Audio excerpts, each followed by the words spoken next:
Give Him all the praise. Give Him all the glory. Hallelujah. To you, our gracious and heavenly Father. Oh, our hearts, Lord, are burning within. Knowing, Lord, that we're living in a time, Panginoon, na the work of the enemy is so strong. And we, your people, Lord, knows, Lord, that without you, without your help, we can do nothing. So let it be, Lord, what we have in your presence right now, Lord, be acceptable in your sight. We are weak, but thou art strong. Panginoon, walang magagawa ang lingkod mo ngayong araw. You know my heart, Lord. Nasa amin ang pag-prepare ng mga bagay, Panginoon, but the blessing comes from you. The approval comes from you. Hindi namin kailangan, Panginoon, ng approval ng tao. We don't need, Lord, the advices ng mga tao. We only focus to you, Lord. For you alone deserve all glory. For you alone deserve all praise. Have your way, Lord. Let the words, Panginoon, na manggaling sa pulpitong ito ngayong araw be a blessing to your people. May it be, Lord, magdagdag ng kalakasan sa mga naghihina, Panginoon. Healing to those may dinamdam, Panginoon. Oh, Father God, how we long your presence, Panginoon. Not only to the thing na naramdaman namin, Panginoon, subalit, Panginoon, by the Spirit na sumusunod sa amin all the days of our life, Panginoon.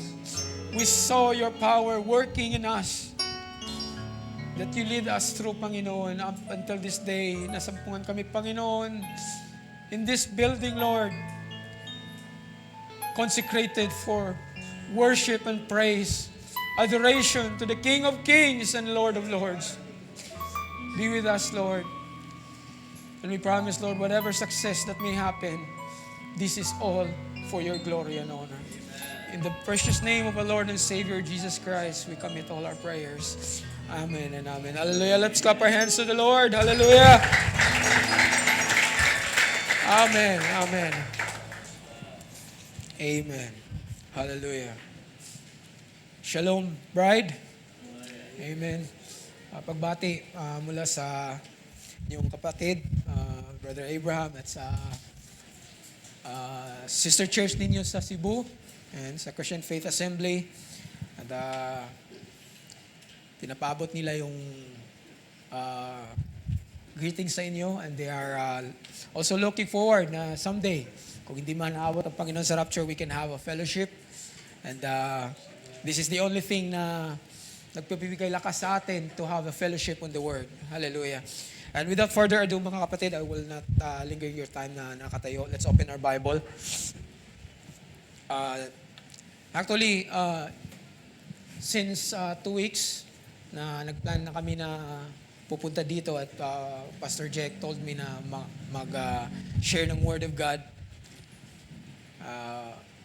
For 1 year na nagpastor ako, tiningnan ko yung mga notes ko, ang dami. Sabi ko, Lord, which one would I pick?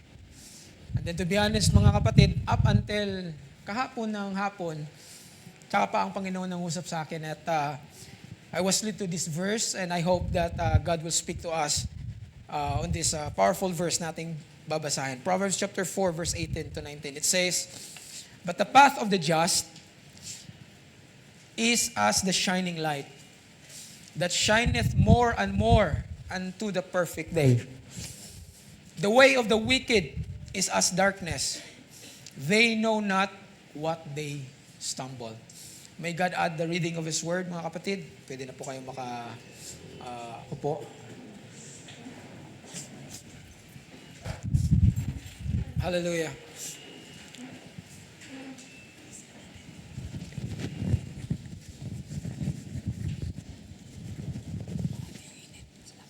Okay, so we will go through sa kaisipan sa isang title na The Lord Lead Me to This. The title, The Path of the Just Toward the Perfect Day. Amen. Lahat sa atin, mga kapatid, gusto natin yung buhay natin is always perfect. Sino bang gustong buhay na perfect? Wala naman sigurong nangangarap na buhay na laging bigo, laging failure. We always want to have a perfect day. Sino dito ang nakaranas ng ikinasal? Naalala niyo yun? Naalala niyo nung nagplano kayo? Wala kayo nagplano para mabigo, di ba? Tapos tinatawag natin yan, big day. And we want that big day to be perfect. Pero minsan, kung saan pa na grabe na yung plano mo, minsan may mga pangyayari na hindi mo inakala dumadating. That's how weak we are na mga tao. Yung plano natin sa isip natin, ang ganda-ganda. Sino na nagplano? Nag-try na magplano. A future plan, close plan man yan, ang ganda sa isip mo eh. But when execution of your plan, gagawin mo na, may mga dumating na hindi mo inaakala. And that's frustration dumadating. Pero alam niyo ba kapatid, yung Diyos na nililingkuran natin, when He make plan, walang second plan yun. Nagsalita siya, wala pang mundo, sa isip niya pa lang. And how blessed we are in these last days, na yung mga kaisipan ng Diyos, before the foundation of the world, pinaalam sa atin. At alam nyo ba, hindi lahat ng mga tao has the privilege and the opportunity kagaya nyo na kung anong inisip ng Diyos, shinare sa inyo. May mga tao na winelcome, in-invite, pero walang interest. I hope today, mga kapatid, you have that so interested sa buhay nyo, why you came. There is no greater thing sa buhay ng manampalataya is to know the word of the Lord. Hindi lahat ng mga tao may interest doon, mga kapatid. And we are a kind of people na dineclare sa Bible na darating sa huling panahon na yung kakainin nilang salita ng Panginoon hindi selective. Sino gusto dito na pagsalita ng Diyos hindi selective yung kakainin mo? Lahat pag sinabi ng Diyos para sa'yo, kakainin mo. Kagaya lang din yan kung ikaw ay parents, mga kapatid. Gusto mo sa anak mo, papakainin mo yung magandang pagkain, right? Pag alam mo, may nagsabi sa'yo, sis, yung anak mo, lagi mo palang pinapakain ng ganyan. Naku, sabi ng mga eksperto, sis, hindi daw maganda yun. Araw-araw, puro na lang hotdog. Hindi daw maganda. Ikaw, parents na mahal mo yung anak mo, you began to think, you began to change your ways para sa anak mo. Dahil gusto mo magandang bagay para sa anak mo. Same with our Lord. At walang bagay na binigay ang Panginoon sa atin for our destruction. Alam natin, maganda lahat yan. Sino naniwala dito na ang plano ng Diyos para sa atin ay puro maganda yan? Kahit sa mata mo, sabihin mo, maganda pa ba ito? Nasa corner na ako. I have no way to go. Maganda pa rin ba ito? Well, our God can make a way where there seems to be no way. Akala mo wala. Minsan maganda ang plano ng Diyos sa bagay na akala mong wala, meron pala. At dinala ako ng Panginoon dito sa verse na to while I'm speaking with Pastor Graciano kahapon. We share a lot of things sa ministry. At magagandang bagay na meron tayong mga elders na nauna sa atin. Makinig tayo sa mga payo nila. Hindi kasi ibig sabihin na pastor ka, you know it all. Sabi ko nga, ito pala yung buhay ng pastor, ang bigat. Kaya burden bearer nga talaga. Kaya nung sinabi ni Pastor Jake kanina na pinipray niya na turuan siya ng Panginoon paano kayo alagaan, bantayan. It really struck in my heart. Kasi 1 year pa lang, sabi ko, ang dami talagang mga wolves around. And it takes a sensitive eye and a heart of a pastor na ma-determine yung mga bagay na yan.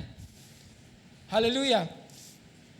So while I was talking with Pastor Graciano, he speak about this line. At na-struck ako sa sinabi ng scripture. Balikan natin. It says, "But the path of the just is as the shining light."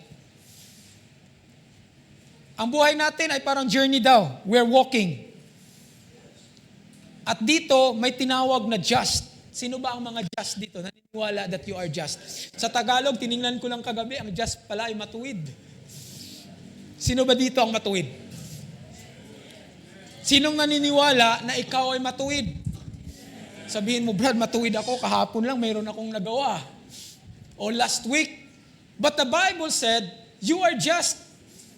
At alam mo ba bakit ikaw ay matuwid? Hindi dahil sa ginawa mo. Hindi sa kalakasan mo. Hindi sa paraan mo. Because as human as we are not just. From the moment na pumasok na yung thought na mga negative, sinful thought, tuloy-tuloy na yan. Kaya may tinatawag yung bata, age of accountability. Simula sa araw na yon hanggang ngayon, walang tigil ang kaaway na mag-imbak ng basura niya sa kaisipan natin. Hallelujah. Pero thank the Lord na kahit tayo ay weak, the Bible declared those who have faith in the Lord Jesus Christ, tinawag niyang just. At ang pagiging just mo, hindi mo kagagawan yan. Kagawa ng Panginoon yan.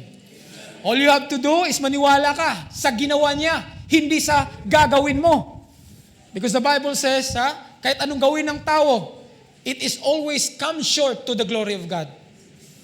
Meron ibang mga tao gustong magiging just, akala nila sa pagiging perfect every Sunday. Akala nila dahil sa magpa-fasting ang lahat, which is good naman, pero hindi yan ang paraan o ang path ng isang just. Hallelujah. So, tawagin kang just kung ang nilalakaran mong path o daan ay daan ng matuwid. Paano mo daw malalaman ang isang tao na hindi lumalakad ng maayos? Sabi nila, paglasing daw. Hindi na alam ang daan kung saan. Doon na umuwi sa ibang bahay. Hindi na alam. May something wrong sa tao na yan pag hindi niya alam ang daan kung saan papunta. Now we're talking about a path, spiritual path, mga kapatid. At we are living in a time na maraming nagbubukas na mga path. Dito ka, mas maganda dito. In spiritual realm, maraming nagbubukas dito, mas maganda dito. And the Bible says in Proverbs 16, chapter 12, there is a way that seemeth right unto a man, but the end thereof are the ways of death. Kaya totoo yan, kung hindi ang Diyos ang nag-guide sa atin simula, nung tayo pinanganak pa, up until now, we might be walking in a wrong path right now. Pero sigurado na ngayong araw, ang nilalakaran mo ay path of the just yan. Hallelujah. It seemeth right. It may look right. It may look good, it sounds good, but not God. Marami ngayon na mga ibibigay sa tao, maganda, good. Pero hindi mo alam, sa dulo nun, ay biglang liko, taliwas sa plano ng Diyos. Kanina kinanta, we want the perfect will of God in our life. Satan is very clever. Hindi kanya uofera ng masama. No? He will not offer you masama. Ang i-offer niya, maganda. Posible gwapo, posible maganda, posible yayaman ka, hindi masama. But the end of that road, pag tinanggap mo, it will lead into destruction. Hindi pala path ng just. Ang kagandahan, mga kapatid, itong path na dinaanan natin, Jesus said, John 14:6, very common verse. Anong sinabi? Jesus said unto him, I am the way. Ibig sabihin, itong path na dinadaanan natin, dinaanan na to ng ating Panginoon. Ang kagandahan ng daanan natin, mayroon ng dumaan dito at nag-testify kung anong klaseng daanan ito. Ibig sabihin, kung ikaw ang maglakad sa daan na to, hindi pwede ikaw ang mag-decide na dapat concrete lahat yan, ha? Papasok ako dyan, basta concrete lahat yan, ha? Pag hindi concrete yan, pag may daanan dyan na lubak-lubak or something, bumpy roads, kayo na lang. Hindi pwede na ikaw mag-decide. Pero tandaan mo, hindi mo man alam kung anong experience mo sa daan na yan, make it sure na meron nang nakauna dyan. Para lang yan nagpunta ka sa isang lugar, gubat o whatever it is na hindi mo alam. Kampante ka pag meron kang guide. Sino naka-experience na pupunta? Ngayon, mabilis na naka-Google Map lang Nung first time kami pumunta ni Mrs. sa Cebu City, Lapu-Lapu, laki pala ng Cebu. Kung walang Google Maps, walang guide, maliligaw ka. Lalo na kung importante yung pupuntahan mo, madidelayed ka sa oras. And we're talking about spiritual roads. Hindi kailangan Google dyan. You need Christ in your life. You need the guidance of the Holy Spirit para maturuan ka. Posible mag-advise ang parents mo, si pastor, kapatid mo. Pero it takes you personally to walk on this path. Kasi itong path na to, ibang path to, kasi hindi pwedeng sama-sama lang or barkada-barkada. Hallelujah. So, it says, I am the way, the truth, and the life. No man come unto the Father but by me. Tandaan natin, yung daan na yan, it has a destination. Mayroong mga tao na nagagalak na kasi nakita na nila yung path. Christian na sila. And they settle on that kind of life, not knowing na hindi pwedeng mag-standby lang ka sa road na yan. You have to walk. Malayo pa ang tatakbuhin. And some of us walk on this path matagal ng panahon. Sino ba dito ang 20 years na naglilingkod? Mayroon dito bago pa lang. Sa mga baguhan, mga kapatid, you may say, ito pala yung daan? Parang nahihirapan ako. Try to ask. That's why kailangan ng fellowship. Kasi yung mga nauna sa'yo, may mga tips yan. Ang kagandahan, kahit bibigyan ka pa ng tips at advices, yun yung sinasabi ko, it takes your personal relationship with the Lord para matulungan ka sa daan na tinatahakan mo. Bakit individual? Hindi naman kasi lahat ng ibigay ng test ng Panginoon sa akin, pareho din sa iyo Kaya magkaiba. Pero isa lang ang sigurado, He is with us. He promised when umalis ang Panginoon, sabi niya sa church, I will not leave you comfortless. I will come to you. That's ang function ng Holy Ghost, ng Holy Spirit, mga kapatid. At if we are not dependent on Him, minsan kasi mga kapatid, we are distracted so much. Ang binigay ng kaaway ngayon, so much destructive. Kaya nga ang description sa kanya sa book of Revelation, he is riding on a pale horse. And pale horse is a combination of the previous 3 horses na tumatakbo. Ano yung una? It is white. Then tumakbo yung red. Then tumakbo yung black. Tapos na-mix yung tatlo, it's a pale horse. Lahat ng strategy niya, gagawin niya just for you na hindi ka tutuloy dun sa path na pinagdadaanan mo. Sino dito ang nakaranas na, totoo yan, Brad? It seems araw-araw may nakabuntot sa akin na parang hinihila ako na wag. Minsan pagbukas mo ng Bible, ang ganda-ganda na ng feeling mo. Magbasa ako ng Bible, unang page pa lang, nakaramdam ka na ng antok. Kaya sabi ng iba, ang ganda daw ng Bible gawing sleeping pills. Kasi ilang verses pa lang, inaantok na. Well, not everyone has the leading na, unlike ng mga ministers na talagang magbabasa. Kasi importante sa isang minister na magbabasa ka talaga. Minsan nga naisip ko sa mga kapatid ko dun sa Cebu, do you know that some of the brethren doon ay cannot read and cannot write? And how opportunity for us na marunong tayo magbasa. Sometimes we just neglect it.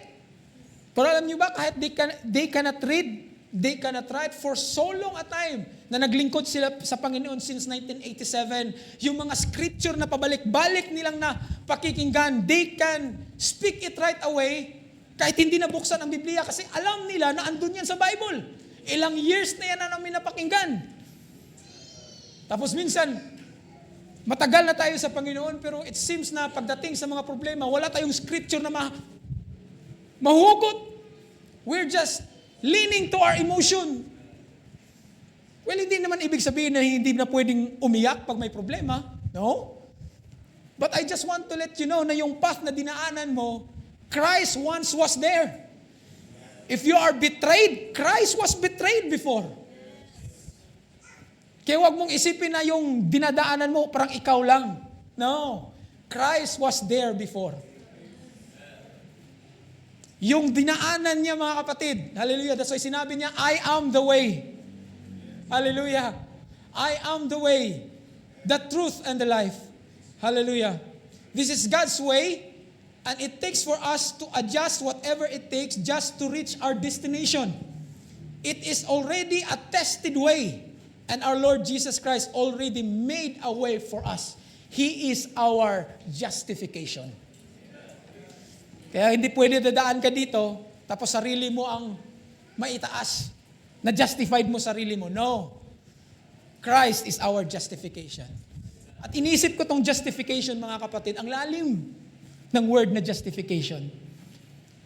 Ang justification, hindi ma-apply sa taong nagkasala. Ha? Ang justification, hindi appropriate para sa taong nagkasala. You will be justified if you did not commit a sin. If you did not commit a murder, you're justified by the law. Justified ka. Pero the Bible says we are justified, pero nagkasala tayo. Ang kagandahan pala nito, mga kapatid, both na ang natin. You are forgiven and you are justified. Yes, nagkasala tayo. Walang ding isa sa atin dito na hindi nagkasala. But you are forgiven. Why you are justified? Because the life that you're living now, just like Paul says, this is the life of Christ now. I am crucified with Christ, Galatians 2:20. I am crucified with Christ, nevertheless I live. I am crucified with Christ, nevertheless I live, yet not I. Ibig sabihin, yung buhay na may sala, hallelujah, wala na yun. But Christ liveth in me. And the life which now I live, tingnan mo, mga kapatid, hindi na yung dating buhay. It is the life of Christ that you live. And the life which I now live. Kaya justified ka. Kasi si Kristo walang kasalanan. May kasalanan mo si Christ? He was tested in all manner. He found out perfect. Hallelujah. Kaya kung na kay Kristo ka, listen, kung kay Kristo ka, mga kapatid, you are justified. Bluffing ng kaaway na lang yan. Pag pinakinggan mo ang kaaway, doon ka madadali. But you must look to the Word, to the promise of God. Si Paul nga he's a preacher of the gospel, pero may mga ano din siya sa buhay niya. May mga kabigatan din siya.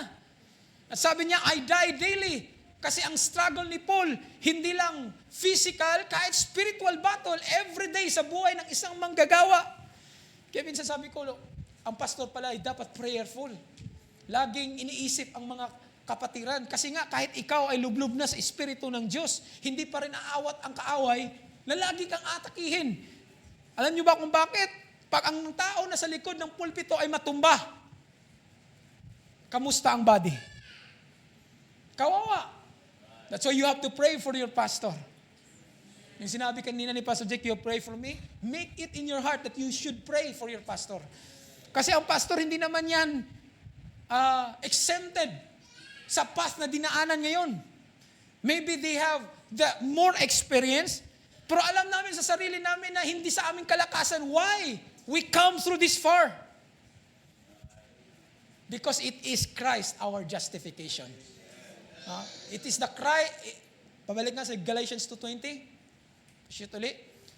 And the life which I now live in the flesh, I live by the faith of the Son of God who loved me and gave Himself to me. Ibig sabihin, yung buhay na nilalakaran mo ngayon, itong path of the just na nilakaran mo ngayon, hindi yan sa'yo. Yung buhay mo ngayon, ba't buhay ka pa rin, hindi yan para sa'yo. You always think na ito, ang buhay na to is for the glory of God. Kaya mag-business for the glory of God, mag-aral for the glory of God, do a service thing in the church for the glory of God. Kaya nga sabi, ganun na binasa natin, it seems good. Sabi, a way that seemeth right unto a man. Kasi nakita mo, naglilingkod na parang walang problema naglilingkod naman, natutugtog, minsan nga, preacher pa. Pero hindi mo alam, wala pala sa kalooban ng Diyos. Kasi kanina, habang kinakanta yung Every Step I Take, sabi ko, totoo talaga yan. And we are living on the most deceiving age. Inalagay minsan ng kaaway sa ating sarili na parang tama pa yung ginagawa natin, pero ang totoo, deep within, we know that there is something wrong. Something is lacking. Alam mo, pag naramdaman mo yan, magpasalamat ka sa Panginoon. Because God somehow is still moving. Is still concerned sa mga buhay natin. Pero wag naman masyadong patigasin pa kasi darating ang panahon na may last call. And how sad it is na sa last call, yung perfect day. And to the perfect day, hindi ka present. Ano yung perfect day para sa mga naglilingkod sa Panginoon? Ano bang promise ng Panginoon? Na dito na lang tayo habang buhay? He promised a place that kung saan siya, andun din tayo. Sino po bang excited sa promise na yan? O masyado na tayong enjoy sa buhay natin kasi ang laki ng sahod. Kasi Brother Joby pa nakatanggap ng bonus. Ang saya ng buhay, ang unang pumasok sa isip, SM Dasma. Well, maganda naman yan kasi pinaghirapan mo yan. Ba't hindi mo ba naisip na may Diyos nagbibigay ng kalakasan sa'yo? Kaya gusto ng Panginoon in every thinking, in every plan that we make, mauna siya lagi. Alam mo ba kung bakit? Itong path na to, kung hindi siyang mag-una, maliligaw talaga tayo. From the very first day na pinanganak ka, you're going into destruction. Imaginin mo, unang uha mo, kung hindi ang Diyos ang mag-intervene, yung buhay na yan, imperno talaga ang path na dadaanan ng bata na yan. Kahit pa anak yan ng pastor. Walang exempted. Kaya God opened this door for everyone. At alam nyo, hindi lahat ng tao ang maglalakad sa path na yan. Lalo na ang tao ngayon masyadong sigurista. Pag hindi mo nakita ang proof, to see is to believe para sa kanila. Kasi pag sinabi mo, pag dumaan ka dito, Brad, may dadaanan kang, minsan sabihin mo parang ang gusto mo nang bumalik. Sino na dito ang naglingkod sa Panginoon na once in your life, parang may incidents na parang gusto kong bumalik Parang mali ata to. Sino naka-experience ng ganyan? Well, I'm not exempted. Pero ang kagandahan, the Bible speak about children of God that are been predestinated, hindi pa tinatag ang sanlibutan. Sa isip ng Panginoon, sinabi ko na kanina, yung isip ng Diyos, walang second plan yan. And when He think of you before the foundation of the world, He think of you as perfect, hindi makasalanan. Because we are in Christ. In Ephesians, basahin natin, we are elected in Christ. Ibig sabihin, kung ikaw ay nasa kay Kristo, sa umpisa pa lang, you are perfect. You are ordained na makapunta ka sa perfect day na binasa natin sa Psalms, sa Proverbs rather. Alam ng Diyos na you will make it. Kaya sa isip niya wala pang sanlibutan, you are perfect because you are in Christ. Pero alam din ng Panginoon na kahit ikaw ay perfect sa kanyang isip, pagdating mo dito sa mundo, negative ang lumabas. Kasi ang unang parents natin nagkasala. Hindi naman natin pwede sisihin si Adan at si Eva. Sino dito? Kaya si Eva kasi. Si Adan kasi. Well, somehow, along the road, you make a personal sin na ikaw talaga ang gumawa. Kaya hindi ka exempted sa judgment ng Panginoon. Pero since that you are being predestinated, hindi pa tinatag ang sanlibutan, God will make a way for His children na you can make it. Saan ka pa sa pinakamagandang balita na narinig mo? Kung pwede lang kalagkarin ka ng Panginoon eh. Alam niyo ba si Lot, nung pinalabas sila sa Sodom and Gomorrah, kung basahin niyo ang scripture, anong ginawa ng angel sa kanila? Kasi kailangan makaligtas sila. Hiningi sila ni Abraham. Tingnan mo, dahil sa plano ng Diyos ay maligtas si Lot, hindi yung parang, sige, parang naglakad na, sige, labas na kami, bye-bye. If you read the Bible, kinaladkad sila. Bilis! Because destruction is coming. Sino dito nakaramdam na parang ang power ng Panginoon, hinihiyata ka rin. Parang dalawang forces ang nagmatak sa'yo. At sinong masaya na ngayong araw, ang forces ng Panginoon ay nanalo sa buhay mo ngayong araw. Because you're found out, andito ka. Hallelujah. Itong dinaanan natin mga kapatid, not only Jesus Christ is walking in this path, kahit yung mga naunang naglilingkod sa Panginoon ay dumaan sa path na ito. Hallelujah. The path of the just. In Genesis chapter 17, it just so happened, ang pangalan niya si Abraham din. Genesis chapter 17, ang sabi dito, and when Abram, now take a look, pangalan niya is Abram pa lang. Which later on, yung Abram kasi, pangalan niya na pinangalan ng mama at papa niya. Di ba yung pangalan mo ngayon? Sino nagpangalan sa'yo? Pwede mo sabihin, ay si tita ko ang nagpangalan sa akin. Pero approval galing pa rin kay mama at papa mo. In short, nasa kanila ang pagbigay ng pangalan mo. Same with Abram. At tingnan mo when God called Abram, ilang taon siya? And when Abram was 90 years old and 9, ilang taon? 99? Ang tanda na nun Ibig sabihin, this road of the just, walang pinipili kung ilang taon ka na. Pwede kang pumasok sa edad na bata pa. Meron din pumasok dito, matanda na. Example na to si Abraham. Pero tingnan mo mga kapatid. The Lord appeared to Abraham and said unto him, I am the Almighty God, walk before me. So it's a path. Walk before me. And be thou perfect. Ibig sabihin, hindi yung unang pagpasok niya sa path na yon, perfect agad si Abraham. Sa verse na yan, pinapakita na si Abraham pang ang pangalan Ibig sabihin, kung sa mga preacher pang iba, hindi pa born again. Pero yun, tinawag na ng Panginoon. Nakita niyo mga kapatid?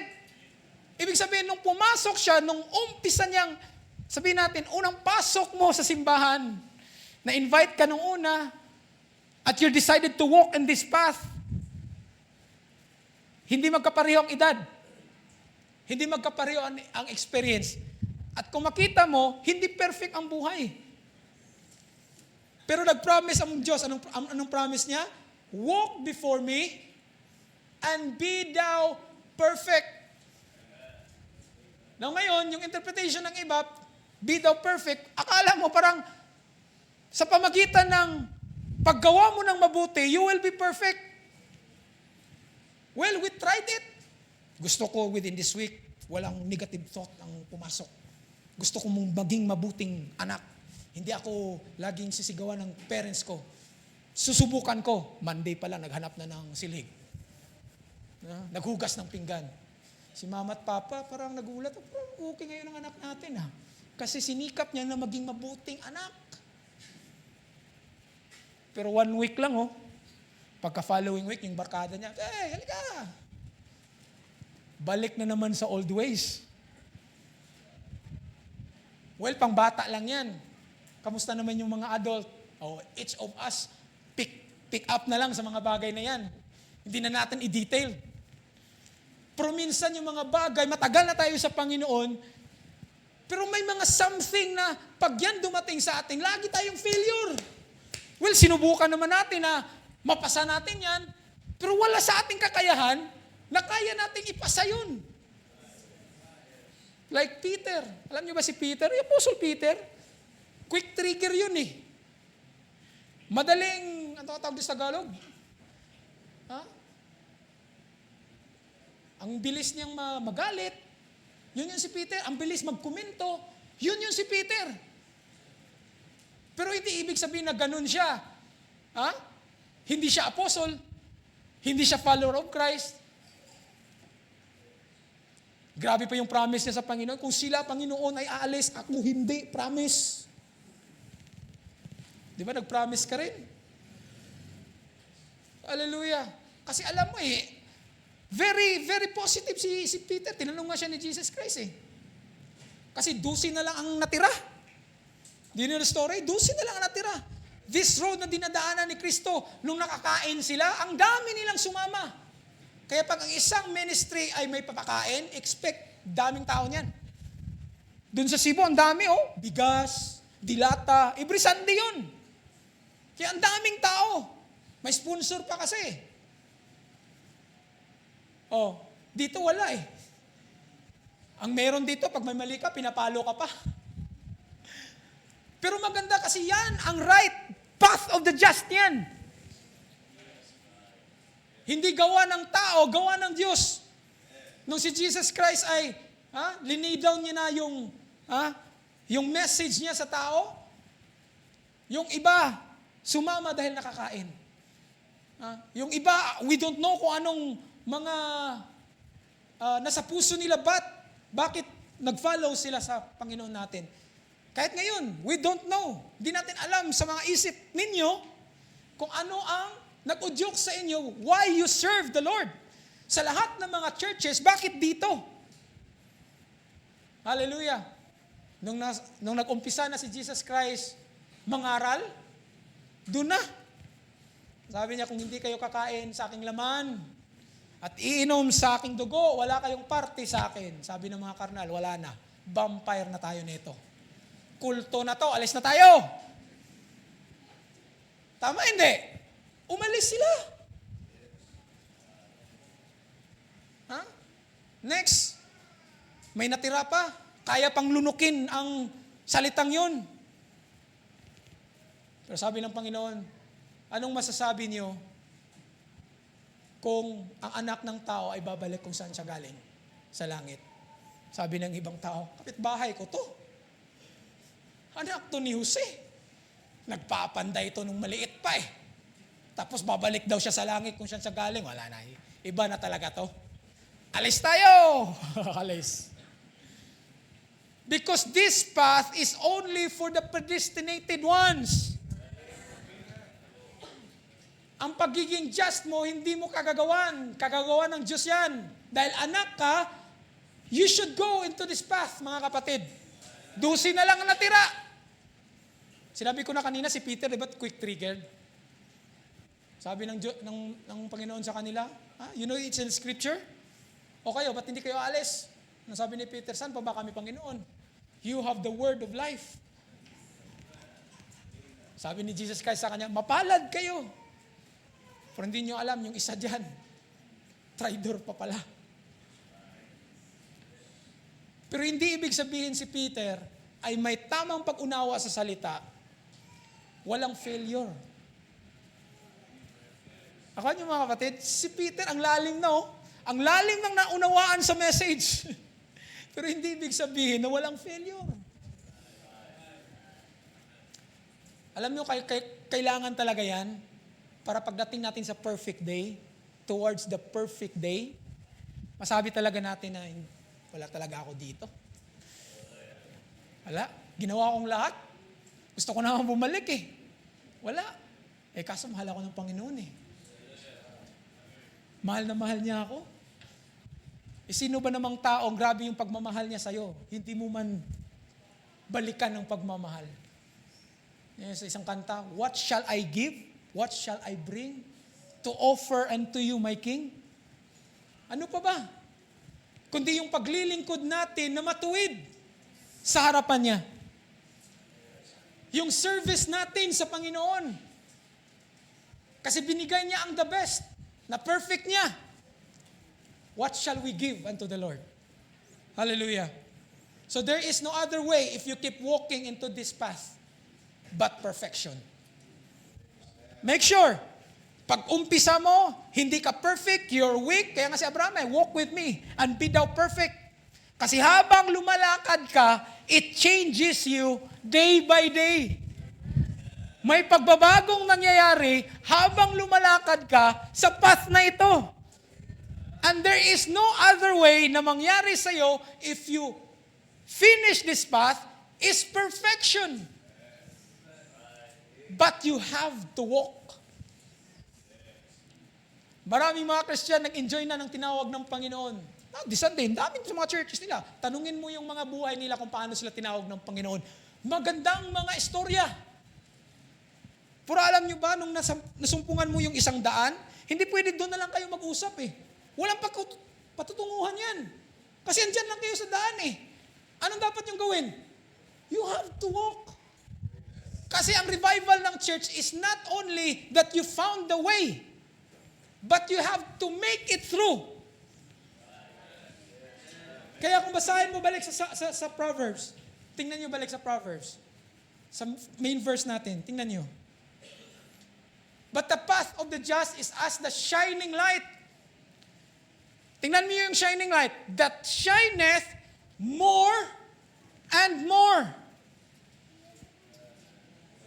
Huwag natin sabihin na yung mga denomination, walang light dyan sa kanila. Dahil lang ba Katoliko at nasabi God is good, mali na yun? No. The Word of God is perfect. Kahit pa ang magsalita ay piki, but the Word of God still stand that it is true. Kaya hindi pwede natin sabihin na bankrupt sila. In fact, may Bible school nga sila, nag-aaral nga sila ng ilang taon sa Bible. But you see, this path na dinadaanan ng Christianity in general, it has a shining light that shine more and more. The question is, are you willing to walk in this path na habang lumalakad ka, that's the light keep on shining more and more. Kasi sa kanila, okay na, natanggap ko ng Panginoon.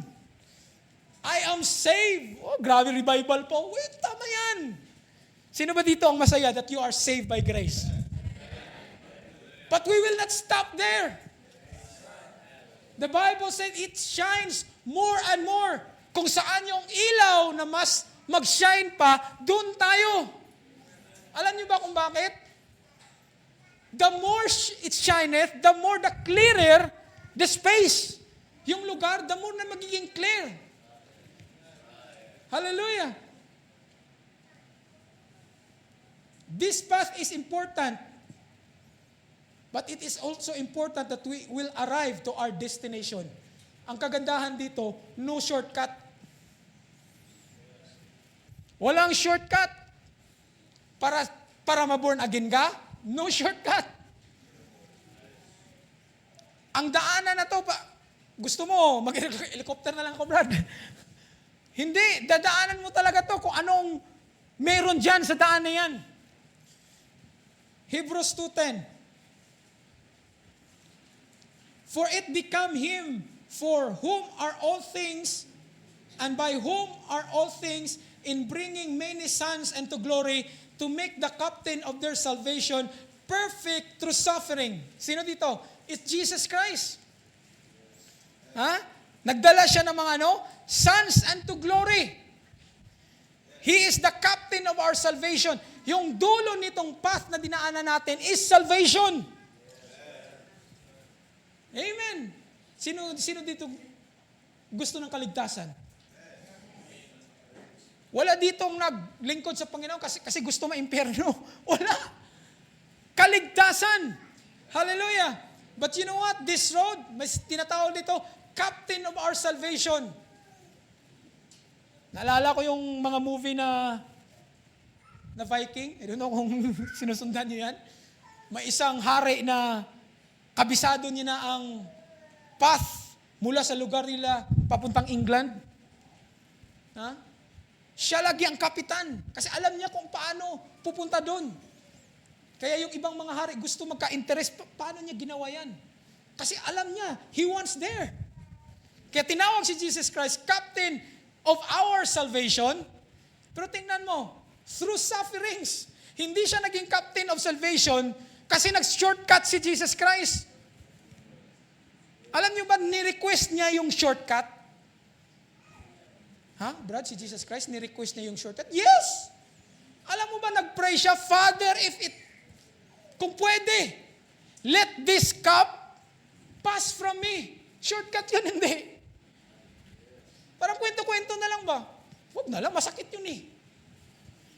Liligtasin na lang natin sila. Pero hindi. He has to die. At alam mo para kanino yun? Oh my God. Alam mo para kanino yun? Para sa atin yun. That's our justification. Hindi shortcut si Jesus Christ, mga kapatid. Even though He asked for it. Ang kagandahan lang, He was the perfect Son of God. Automatic. Not my will. Alam mo yan? Sabi niya, not my will, Father, but your will be done. At if you read closely sa mga susunod na mga kabanata, how suffering Jesus went through. Ha? Sinuntok, nilagyan ng crown of thorns. Ikaw nga, maliit lang nga na karayo tama sa fingers mo. Sakit na. Paano ang daming tunok? And it's not just a story, mga kapatid. It just nagiging common na lang sa Christendom. Hallelujah! It's real! Hindi nag-shortcut si Jesus Christ. Kaya if you are walking in a difficult road right now, magpasalamat ka. Magpasalamat ka because there is no shortcut. Kahit nga sa salibutan ang pagiging mayaman, yung tamang pagiging mayaman, walang shortcut yun. There is a process. Kaya nga yung sinabi natin, ang light, it shineth more and more. Kasi every time that there is a problem, there is a light. Susunod ka doon. You will overcome the trials. Pero hindi ibig sabihin wala ng trials susunod. More and more nga Nakuha niyo mga kapatid? Ang kagandahan lang, pag may light na naman uli, doon ka. Kasi as you follow the light, sino-sino dito ang makatestify na as long na nagsiserve ka lang sa Panginoon, hindi mo na namalayan yung mga problema mo, kanyang-kanyang tanggal. Ha? If you will stick kung anong meron ka lang ngayon, if you will not go forward, kakainin ka ng problema mo. But the scripture tells us that we should go where the light is. Kasi ang ating destination, hindi nga doon sa kanto ng way. Nakuha nyo na-imagine yung mga kapatid? Hindi doon sa kanto, ito, way of the just, revival na tayo dito. Walang mangyayari kasi hindi tayo lumakad. we will not go into our destination, into the perfect day, na kung saan, andun, yung ibang mga kasamahan natin, andun na, nakaantay sa atin. Sino excited na ma-meet nyo sila uli? According to the Bible, they are the clouds of witnesses cheering for us while we're still walking. Hallelujah. For both, verse 11, Hebrews 2:11, for both he that sanctifieth and they who are sanctified are all of one. Kasi isang daanan lang to. Ang nag-sanctify at sinanctify, iisa lang. Ang sabi ng Bible, for which cause he is not ashamed to call them brothers. Naalala ko tuloy yung mga fraternity. Bro, ang tawag nila eh. Lahat ng pumasok dun sa kanila, ito na, hising. Brother daw sila. Pero ito mga kapatid, iba to. Kasi itong trials na dinadaanan natin, it will, yun yung paraan para mapuntahan natin ang tinatawag na perfection. Perfect day. So nakita natin, along the path, it had a light that moved forward toward the perfect day. Balikan natin yung ang Proverbs ulit. Sa Proverbs, tingnan nyo. But the path of the just is as the shining light that shineth more and more. Saan papunta? And to the perfect day. Kasi itong path na to, spiritually, it is darkened. Madilim tong daan na to. And the only way para makapunta ka sa perfect day, you have to follow the light. You have to follow the light. May sinabi dito sa John 8:12, and spake Jesus again unto them, saying, I am the light of the world. He that followeth me shall not walk in darkness, but shall have the light of life. That's why we need a sensitive eye and a sensitive heart to watch this light. Itong ilaw na to, kung saan to napunta. Hallelujah. Kasi hindi yun nanatili lang doon sa path.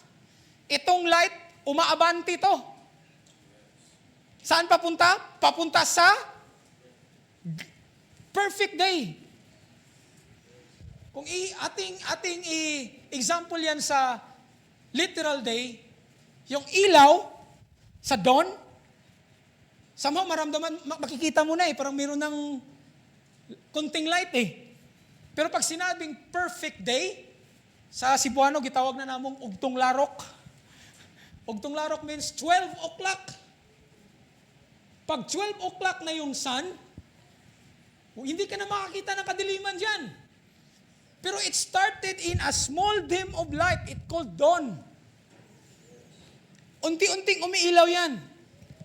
Up and to a perfect day. Mas magandang may ginagawa ka sa perfect day. Which masaya ka na nakita mo ang unting light. Mayroon nga mga tao early riser daw doon sa bundok. Mga tao sa bundok, alas 5 pa lang, andun na sa andun na sa farm nila. Pero mas maganda if you are working na wala talagang sagabal na kahit anong kadiliman. Yun yung perfect day, mga kapatid. And the light is moving forward. Though we know the path and we have the light, even though alam mo na ang daan, alam mo na ang ilaw ay siya ang Panginoon, don't stay there. Move forward. Alam mo bang message na yan? Makakain mo yan dun sa denomination. Ang dami nag-preach ng ganyan. Tanungin mo sila kung sino yung pinipreach nila. Si Jesus Christ. Tanungin mo, sino ba ang daan papuntang langit? Alam nila yun, si Jesus Christ. Pero they stick on that message. Well, we agree on that. Amen? Our justification is Jesus. Nasumpungan natin ang daan. Nasumpungan natin ang ilaw. But we will not stop there. Sabi ng 1 Peter 5:8, be sober, be vigilant, because your adversary, the devil, is as a roaring lion walketh about, seeking whom he may devour. Ibig sabihin mga kapatid, as you walk, you must follow the light. Kasi pag hindi mo sundan yung light, anong mangyari sa'yo? Balik ang kadiliman. Kaya huwag kang mag-settle down na through faith, you profess that Jesus Christ is Lord. Doon na lang. You must grow in your Christian life, mga kapatid. Kasi kung hindi ka mag-grow, binasa natin, si Satan is just like a roaring lion. Hindi yan magpapakita kasi may ilaw pa eh.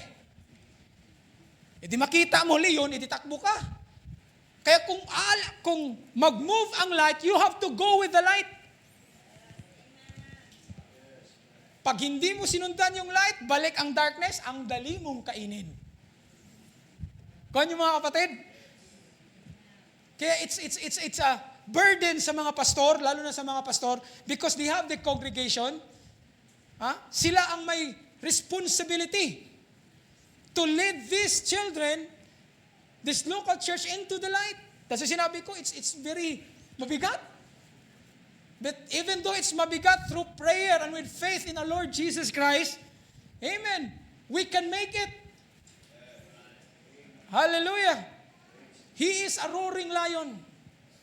Example nito, yung days ng Israel, nung papunta sila ng Promised Land, kung saan yung pillar of fire, saan yung pillar of clouds, anong ginagawa nila? They have to move along. Yung ibang naiwan, ambush. Kasi meron ding mga kriminal na sumusunod. Kaya if hindi ka lalago sa Panginoon, I will tell you, my friend, your brother in Christ, kung hindi ka lalago, diyan ka nagkakaproblema lagi. Bakit lagi itong bumabalik ng problema sa akin? You ask yourself, why?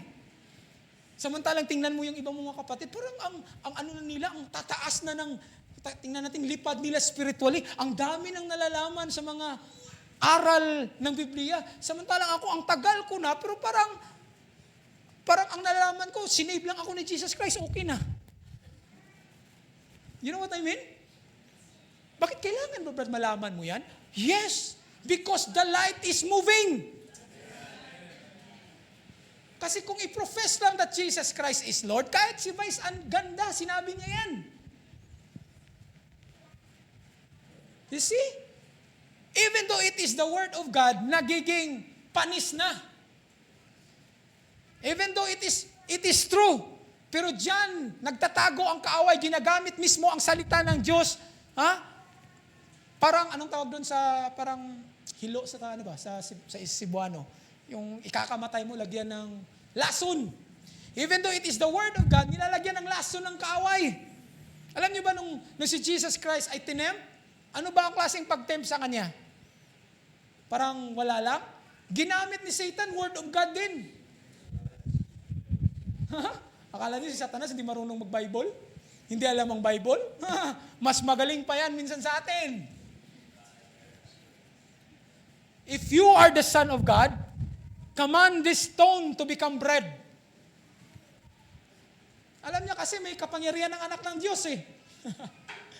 If you are the Son of God, tumalong ka dyan sa mataas na gusali o building. You know the story? Ang point ko mga kapatid, si Satan marunong gumamit ng salita ng Diyos. Even though how true it is, because it is the Word of God, may lason na yon. Kaya yung pag-accept kay Jesus Christ as personal Savior, yes, it is true. Pero pag hawakan ni Satanas yan, may lason na yan. Kaya pati mga membro ng LGBT nagtatayuan sa likod ng pulpit. Nagiging song leader. Alam niyo ba sa ibang mga churches ganun? It's happening. Pero pag tinanong mo sila about Jesus Christ, ang galing. Bibigyan ka pa ng mga verses, oh. What happened? Bakit kaya nilang lunukin ang ganyang sitwasyon? Because they were left behind.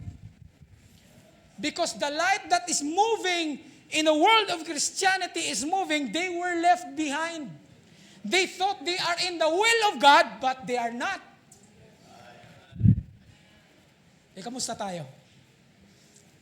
Ibig sabihin nasa First Church of the Firstborn na ako, sigurado na to. Sinabi ko na, personal walk.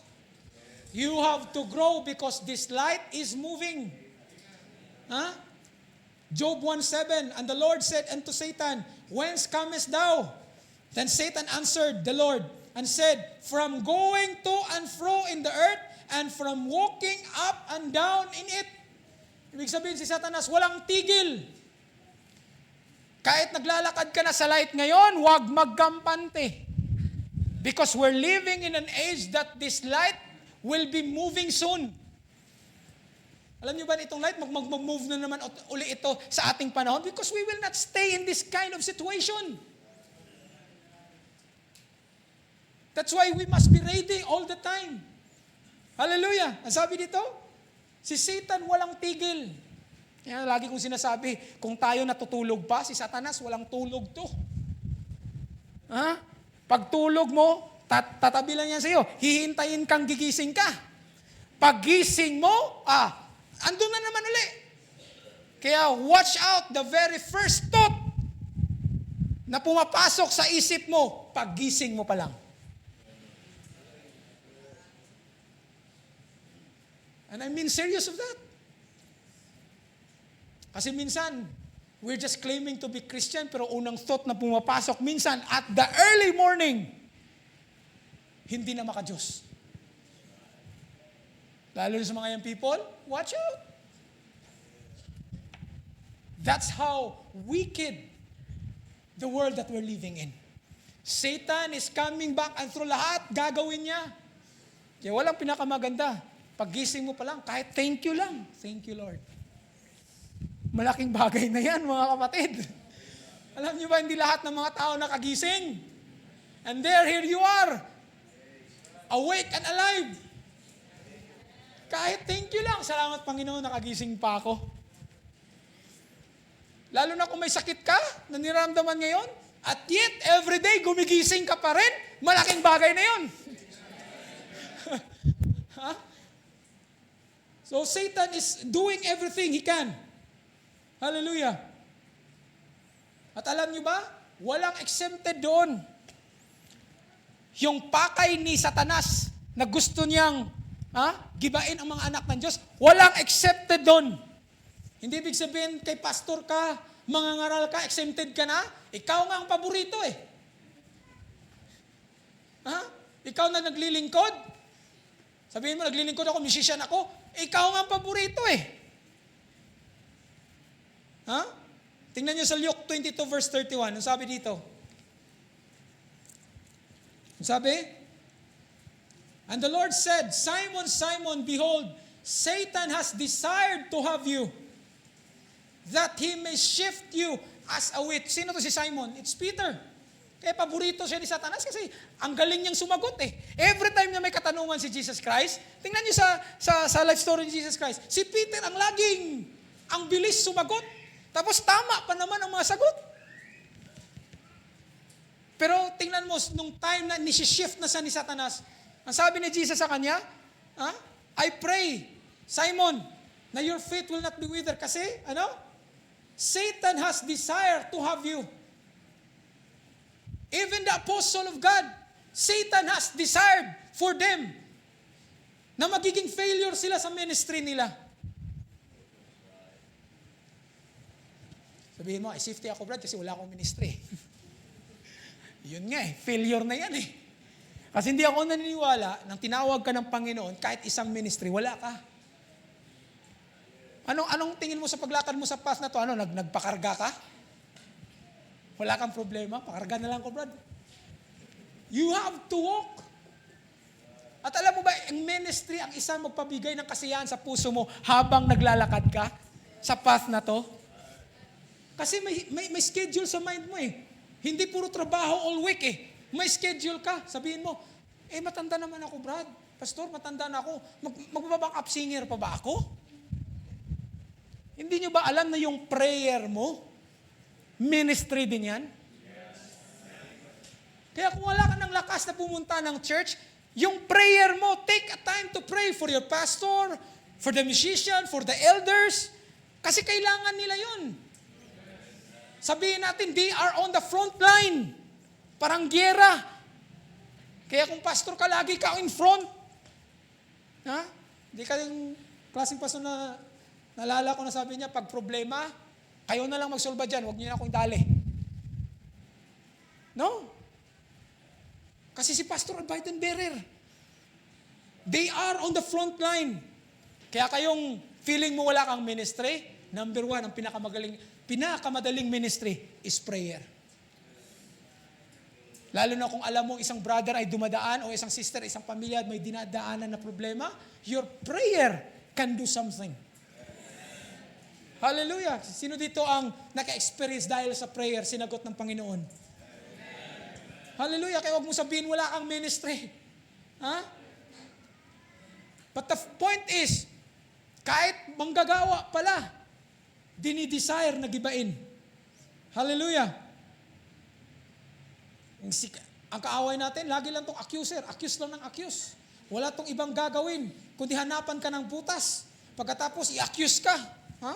Mabasa natin, Revelation 12:20. Accuser of the brethren ang tawag sa kanya. Walang tigil yan. Kaya kung wala siyang tigil, huwag ka ding tumigil sa paglalakad patungo sa perfect day, along with the light that shineth more and more. Sino dito makapagsabi na sa katagalan kong naglilingkod sa Panginoon, the more I serve Him, the more I love Him. Yung kanta yan? The more, the sweeter He grows. Each day, the sweeter He grows. Sino din mo makapagsabi na ganun? O baka, wala Brad, na gano'n na lang ako Brad, nag-aantay na lang talaga ako ng isang ano na lang Brad. Pag maulit pa rito, wala na, backslide na ako. Kayo na lang dyan. Huwag naman sana mga kapatid. Kundi yung ating testimony ay ganito, the more that I serve Him, the sweeter He grows. Kasi ang kapayagan ng kanyang salita, the more that you walk in your Christian life, the more the clearer the Bible is. Sino dito makapagsalita na somehow, the more that you walk in the light, mas the more mo na intindihan kung anong nakasulat dito. Ang mga prophecy in the last days para sa atin, the more mo na unawaan as you walk along. Hallelujah. Kaya hindi pare-pareho eh. May mga brothers na pagdating na sa mga malalalim na pangangaral sa Biblia, parang mga uhaw na mga, sabi ni Brother Branham, parang eagles, where the fresh carcass is. Tingnan mo yung mga brothers, pagsalita ng Panginoon ang pinag-uusapan, tapos yun yung gusto nila, parang mga uhaw eh. Nag-i-enjoy because that God wants us in these last days because we're living in a time that too much perverting of the scripture were happening. But we thank the Lord that we have the light in our day. Hallelujah. Hindi talaga nagkulang ang Panginoon sa iglesia niya. Hallelujah. There is a progression in the light as we move forward. Church, there is a progression in the light as we move forward. Anong ibig sabihin ng brother? Open with me in 1 John chapter 1 verse 7. Ito sabi ni Jesus Christ, but if we walk in the light, this is John speaking, and if we walk in the light, as He is in the light, anong sabi? We have fellowship one with another. Hallelujah. And the blood of Jesus Christ, His Son, cleanses us from all sins. So dito pinakita na itong light ay nagmo-move talaga. Because you are walking. Hindi pwede ang light hindi nagmo-move tapos nagwo-walk ka. Hindi pwede. Ibig sabihin si Jesus Christ is walking on this path. Gina-guide tayo, mga kapatid. As He is in the light. So makikita natin na ang light ay lumalakad.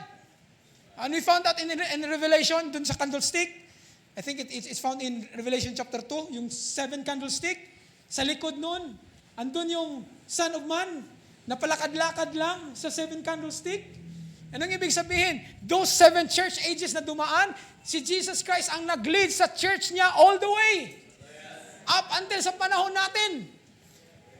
Kaya pag lumingon tayo, pwede natin tawagin silang mga kapatid din natin sila. Because it was God who dealt with them on their day. And it's still the same God who dealt with them in their day is the same God that we're serving right now. Walang pinagkaiba yan, mga kapatid. Hallelujah! So walk in the light. More light. Ibig sabihin, more light, it doesn't mean new gospel. No. More light is not another gospel or another revelation. No. Baka sabihin mo, baka ibang aral yan. Kasi bagong light. No.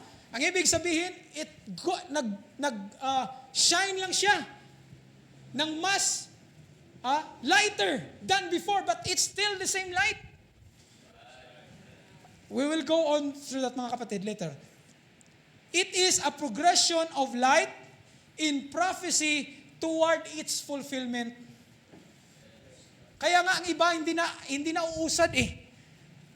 Sa message of justification, hindi na sila uusad. Pasalamat tayo na nagpadala ang Diyos ng mensahero sa ating panahon. He preached justification. Galing pa namang Baptist yun. Ano yun si Brother Branham? Galing Baptist yun? But if you read this message, he does not only preach justification, he preached sanctification. Kaya ayaw na umusad ng ibang Christian sa message of justification kasi ayaw nila magpa-sanctified. He made a statement, mga kapatid, sa message niya in the Evening Messenger. You can be justified without being sanctified. We will talk about this because this is the light that moving from the message of justification kasi nung panahon na nawala ng mga apostoles, pumasok na yung mga false teaching sa church.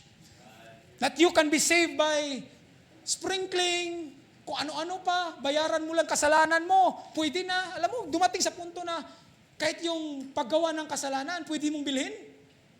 Gusto mong pumatay? May presyo yan. O, bayad ka dun sa pare. Kung kailan mo yung gagamitin na yan, depende sa'yo. Pinasigurado sa'yo, pag ikaw ay pumatay, pinatawad ka na. Brad, dumating? Yes. Check your history. That the road to salvation ay maraming daan. But the Bible says there's only one way.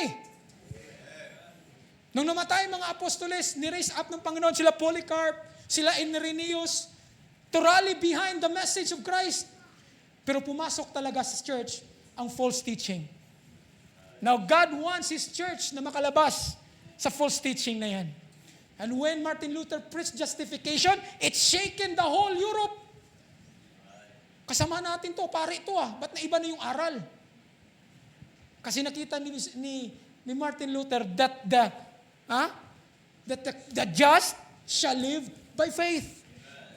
Hindi doon sa mga kandila na, ano tawag doon? Pinapailawan mo na kandila. Hindi sa pag-take mo ng communion. Nasabi ng iba, pag natunaw daw ng madali sa labi mo, ibig sabihin, madaling pinatawad yung kasalanan mo.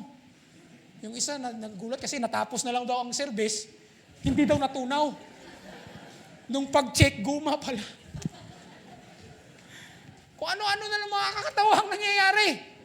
Kung ano-ano na lang mga doctrine ang pumapasok. But here comes the light.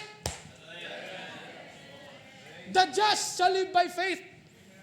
Ang daming nakalabas sa aral na sa pamagitan ng gawa daw. But when Martin Luther preached it, amen, maraming mga anak ng Diyos na pinalaya. Revival. Ang nakakalungkot, hanggang doon na lang. Ayaw na nila magpa-sanctified.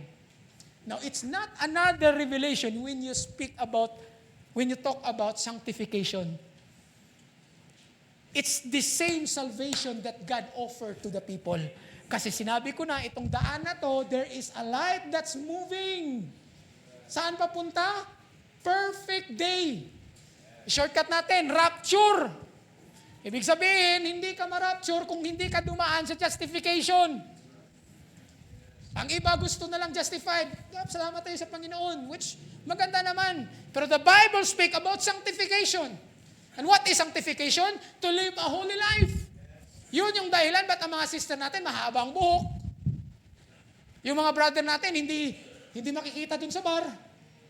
Alam niyo ba maraming mga Christian kuno andun sa bar, oh. Minsan pumupunta sa church, lasing pa. Kasi Sabado night. Sunday kinabukasan. Song leader pa naman. Akala nila, speaking tongue pa yun. Wala na, lasing na pala. You see? Because they don't want their life to follow the light of sanctification. Kaya huwag kang kumpiyansa mga kapatid na dahil na-baptize ka na, okay ka na. You should live a holy life. Huh? More light is not another gospel or another revelation. It is a progression of light, prophecy toward its fulfillment. Inaaral kasi yan sa Bible eh. Hindi lang nakita sa panahon nila ni Luther. Kasi masyado silang nakafocus sa message ng Diyos sa panahon nila about justification. But God so loved His church na hindi pwede hanggang dyan ka lang, dapat kang lumago. God sent another messenger. Hallelujah! At nung nakita ng mga tao, they elevate their faith. Kaya sabi ng Psalms, more light. Ang tanong, ang mga tao ba handang bang sumunod doon sa more light? Kasi we will come into our day na kahit tayo na sa message na, minsan, nagiging common ang lahat ng bagay. Not knowing that someday this light will be moving. Makasama pa ba tayo doon? And I do believe we will. Sabi, Galatians 1:8, but though we or an angel from heaven preach any gospel unto you, then that which we have preached unto you, let him be accursed. Grabe yung warn ni St. Paul. Siya man o angel from heaven, mag-preach another gospel, let him be accursed. Ibig sabihin nitong gospel na to, it's already been laid down, tapos na, nasulat na sa Bible. When in fact, in Revelation, sabi dito, any word of prophecy na idadagdag mo dito, may pananagutan ka. Kung may itatanggal ka dito, may pananagutan ka. It's already finished. Ibig sabihin, the gospel is already been done. But there are prophecies inside that will add light to the people. Akala nila, justification lang eh. Na-justified sila ni Paul, sumunod ngayon eh. Pero kailangan nilang mamuhay na sanctified life.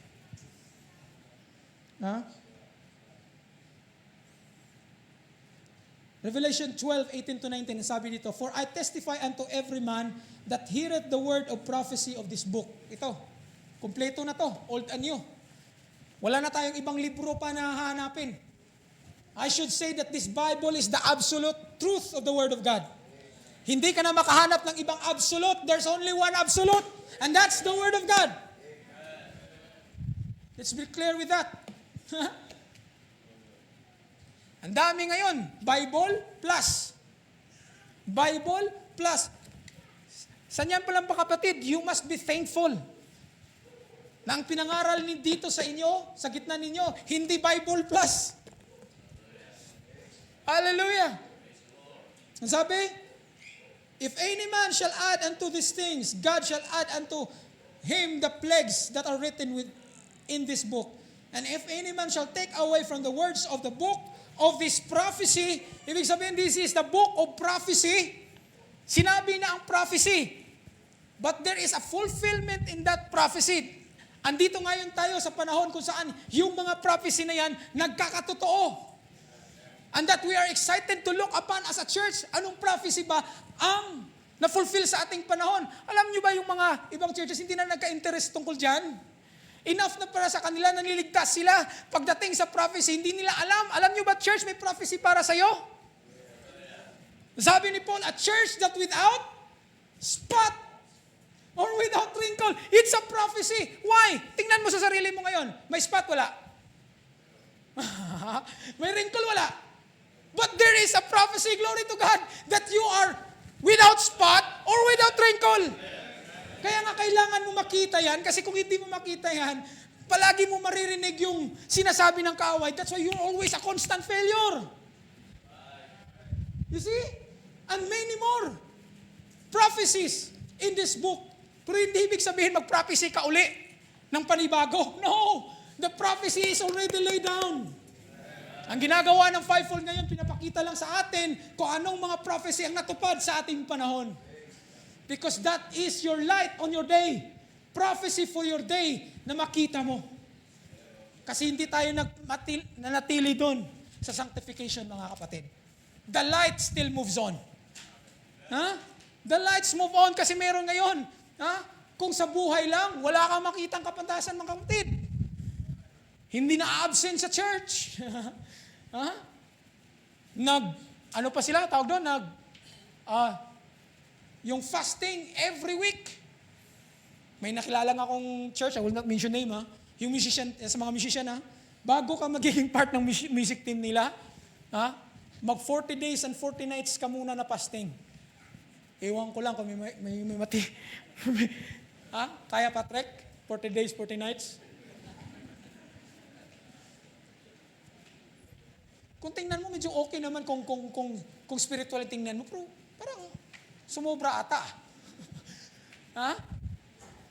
What I'm trying to say, yung sanctified na sinasabi, grabe yung emphasize nila. Minsan sumusobra na.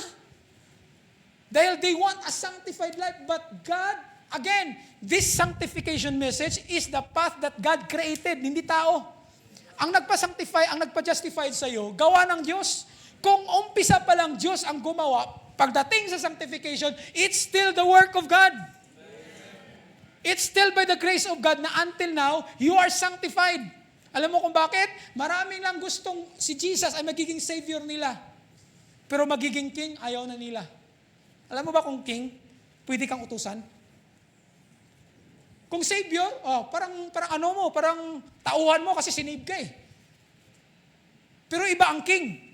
Sa Savior, niligtas ka, sa King pwede kang utusan. May utos ba ang Diyos para sa mga lalaki? May utos ang Diyos sa mga babae? Yes. Anong utos ng Diyos sa mga babae? Huwag kang mangaral sa likod ng pulpito. Alam niyo ba, maraming mga babae ngayon ang tapang sa likod ng pulpito? Ayaw nila magpaturo. Kahit na nagsabi ng Biblia, hindi, huo sa kanila. They don't want to move forward. Sino gusto dito na, whatever it takes, brother, we will move forward. Kahit na labag pa siguro yan sa nakasanayan ko, but if it's in the Word of God, which is the absolute, aamin ako. Hallelujah. So ito mga kapatid, the Bereans, example, sabi ng Bible, lahat ng prophecy ay sinabi na. Kaya nga nung dumating yung mga apostles, nung i-preach nila ang good news about Jesus Christ, the Jews think that they are preaching against what was written in the law. But do you know what? Ang na-preach ng mga apostle is not against the law. If you understand the message of the Lord Jesus Christ, it is not against the law. It's still the same revelation that God once gave to Abraham. The faith that was once with Abraham, tingnan mo, yung faith ni Abraham hanggang ngayon. So it's not another revelation. It's just add light into it. Ang preach ng mga apostle, hallelujah, it's not against the law of Moses, but the fulfillment of the law of Moses. That was the light na pinakita ng mga apostle. Kaya yung mga Jews na grabe magbasa sa Old Testament, sa mga prophecy in the Old Testament, hallelujah, dialogo si Paul sa kanila. We can read it in Acts chapter 17 verse 10 to 11. Acts 17, 10 to 11. And sabi, and the brethren immediately sent away Paul and Silas by night into Berea. Berea, isang lugar to sa Gentile. And who coming thither went into the synagogue of the Jews. Pag sinabing synagogue of the Jews, parang church. Tingnan nyo, these were more noble than the Thessalonica. Ibig sabihin, si Luke na nagsumulat sa Book of Acts, na-experience niya yung preach ang gospel sa Thessalonica. Sa Thessalonica, if you're going to read it, ang bilis nang nila tinanggap without question. Naniwala agad sila kay Paul. But iba ang Berea. Basahin yung Berea. Ang Berea, they were more noble than those in Thessalonica in that they received the word, pareho. They received the word. But the Berean, tingnan nyo, with readiness of mind and search the scripture daily. Ibig sabihin, hindi naman masama na naniwala ka kahit hindi pa nabasa sa Bible. Personally, hindi masama. Pero mas maganda kung tiningnan mo pa talaga sa Bible, totoo ba yan? At hindi masama yun. Because we are confident that this gospel of Jesus Christ, amen, ang pinit sa atin, it's already written in the book. It's not written outside the book. Kung sa Cebuano pa na, kapitulo ba, versikulo laway na na. Ha? Anything that you preach that is not in this book, kapitulo ba, versikulo laway ang tawagan na. Ha? But we preach according what it is written in the book. Ang sabi, search the scripture daily. Tingnan mo, whether those things were so. Kaya dito sa inyo mga kapatid, if may mga katanungan, God raised elders in this church. Magtanong. Hindi ka nahuli na lang isang araw. Ay, insin na ministro, andun na sa bahay nyo, doon ka nagtanong. Ha? Magtanong. So that you will grow. Because this light is moving. Hindi pwede pa petex-petex ka sa buhay mo ngayon, kapatid. The rapture is nearly closing na. The perfect day is almost at hand. What are you doing with your life? Maganda din naman mag-Netflix, pero buong araw, andyan ka na. Hindi pagbukas lang ng Bible, wala kang time. Hallelujah. No exception, kasi ang cellphone, pwede ma-downloadan ng Bible. Ah? Sabi mo, kailangan ba, Brad? Well, what do you think? Yung taong in love na in love, sino nandito na in love? I-sample ko talaga dyan sa in love kasi yung taong in love, walang pake kung anong mangyayari yan, uunahin niya yung my love niya. Ha? Kahit yung message niya, ilang beses na yan, 2017 pa nila na conversation, balik-balikan pa rin yan. Maganda sa pakiramdam niya. My friend, that is natural love lang. How much more the love of God? Na hindi ka karapat-dapat on this journey, pero look, andito ka. Don't miss it sa perfect day, mga kapatid. Don't miss the rapture, mga kapatid. Hallelujah. Ang mga Bereans, mga kapatid, they make sure na ang pinitch ni Paul at Silas nakasulat. Hindi sa New Testament kasi wala pa namang New Testament that time. Di ba? Wala pang New Testament that time. Ano yung reference nila? Book of the Law. Kasi akala nila, kwento-kwento lang yung about kay Jesus Christ. Kay Yeshua na pinatay daw dun sa Israel. Yun daw yun ang Messiah. Di ba? Yun yung preaching ng mga apostol. Akala ng mga Berean or iba ng mga tao, kwento-kwento lang na wala sa book of the law nila. Kaya nung binasahan sila ni Paul ng mga fulfillment of the law, amen, those predestinated sons of God, their eyes were open. Totoo pala.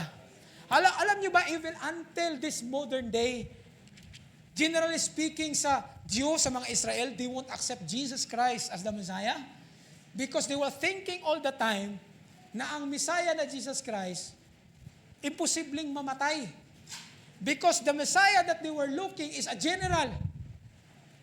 Yung Messiah na hari na pagdating sa lupa, lahat ng mga bansa will be under His feet, which totoo naman yan.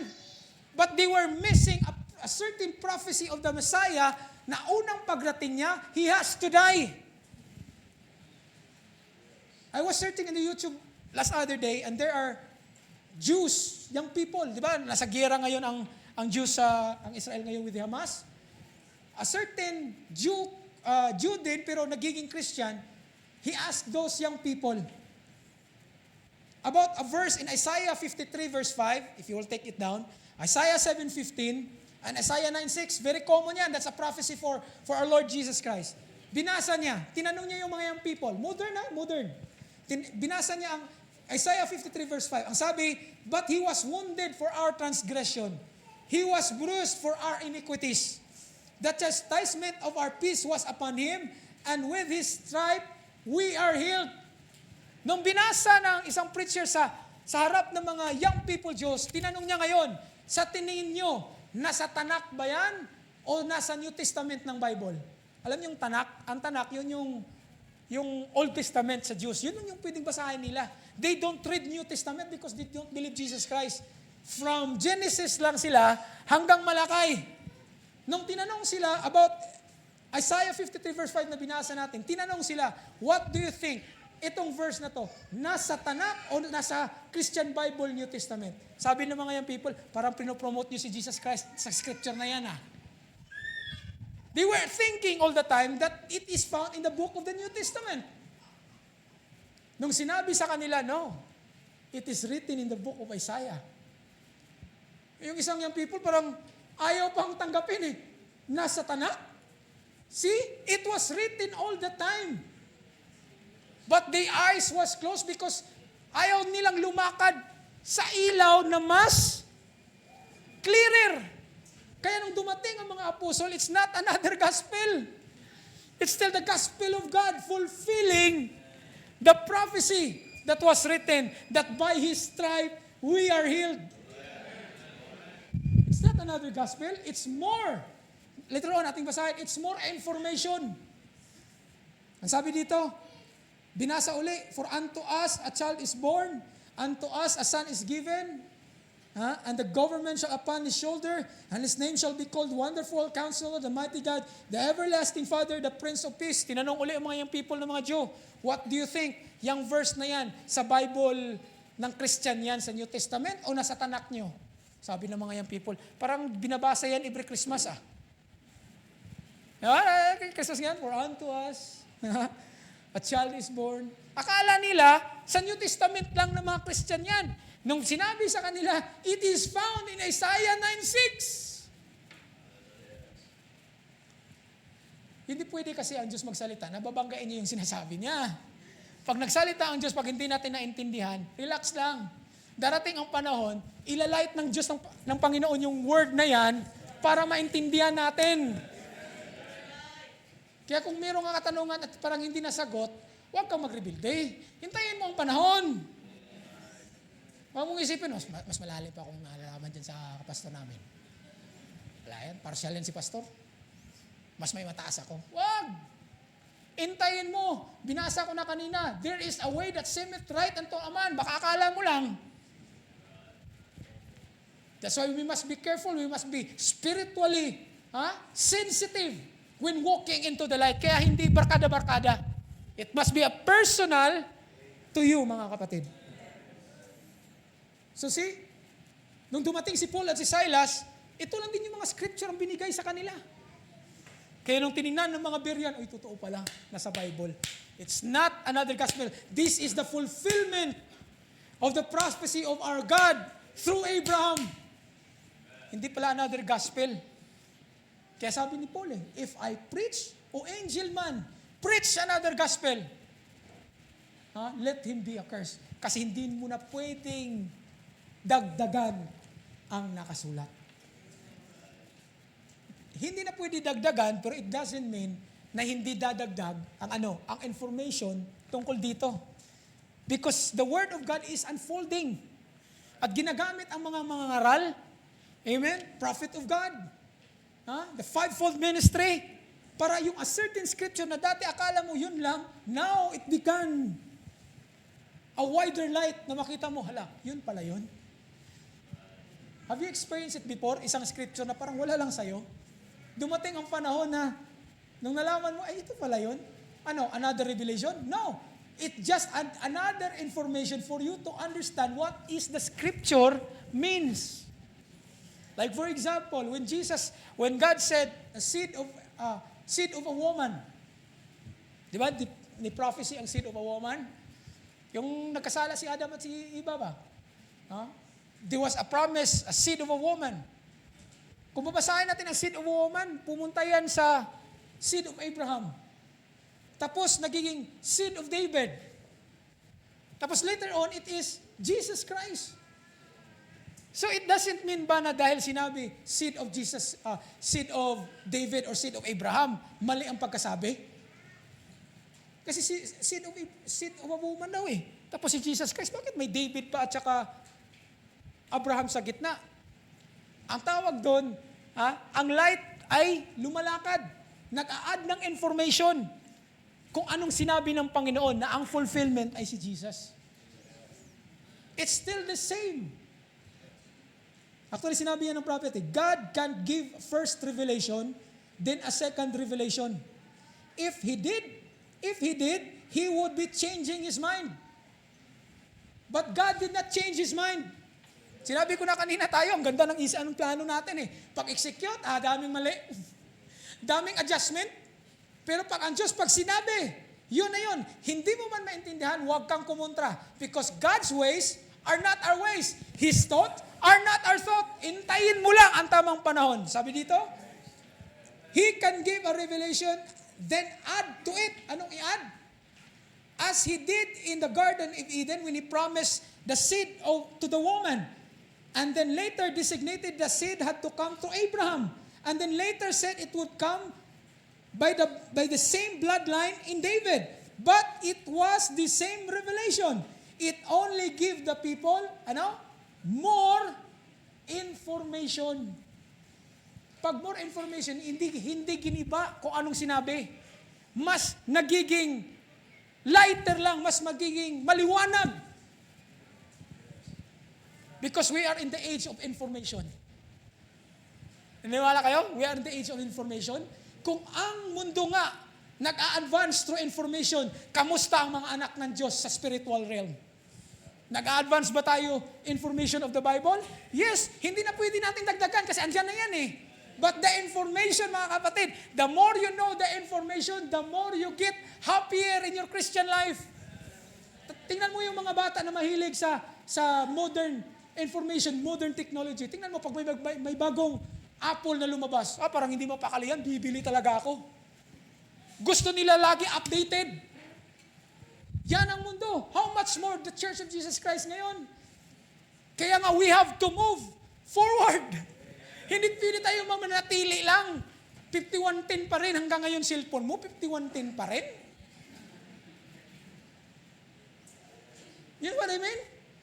Ang dami nang nasisiyahan sa cellphone nila, Di galing China. Pero naka 5G naman. Anong punto ko? Nag-a-upgrade ang sanlibutan, mga kapatid. Thinking that they are walking in the light. That's why we are Laodicean age talaga. Tama talaga ang sinabi ng prophet. We are living in the age na daming mga distraction, mga panggugulo sa iglesia, mga kapatid. But you know what? If you are really the sons and daughters of God, you are excited of the information that God will tell to His church. Hindi pwede na pupunta ka sa rapture na hindi mo alam, rapture na pala. Magugulat ka na lang isang araw, saan na sila? Ayan, wala ka kasing information. The rapture is already prophesied. But the information, how it will be, no one knows. But listen, the information will come. That's how important we must know the light na nagmo-move ngayon sa church. So where we are now, makaupo lang sa simbahan, okay na? Ma-perfect lang yung 4 na Sunday, ay kalima, i-absent ko na yan. Hindi na yan masyadong halata. Baka sinabi ko lang, baka may natamaan. Kasi ako yan eh. Akala niyo sino yon? Ako yan. Nung hindi ko pa, inano sarili ko that I have to move in the light. Kunwari, andyan, pero ang isip, wala. Sino niluloko mo? Tandaan mo, ang rapture, it will be and more information coming. Pag hindi mo ito natanggap, mga kapatid, personally, I tell you, maiiwan ka talaga. Hindi qualification dahil tito mo pastor, papa mo pastor, kapatid mo pastor, asawa mo pastor. That's not the qualification. The qualification, are you updated on the light kung saan ngayon? At ang information about that light, kaya mga Berean tiningnan talaga nila. Because Jesus is the message of that day. Even up till now, Jesus is the message. There is no other message but Christ. Hallelujah. Kaya tiningnan ng mga Berean Totoo ba yan, Paul?